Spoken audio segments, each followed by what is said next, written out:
ఇదే కదా నీ కథ ముగింపులేనిదై సదా సాగదా.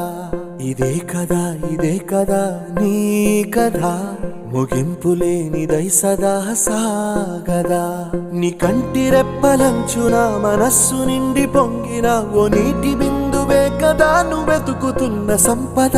ఒక్కొక్క జ్ఞాపకానికి 100 ఏళ్ల ఆయువుందిగా, ఇంకెన్ని ముందు వేచెనో అవన్నీ వెతుకుతూ పదా. మనుష్యులందు నీ కథ మహర్షిలాగా సాగదా.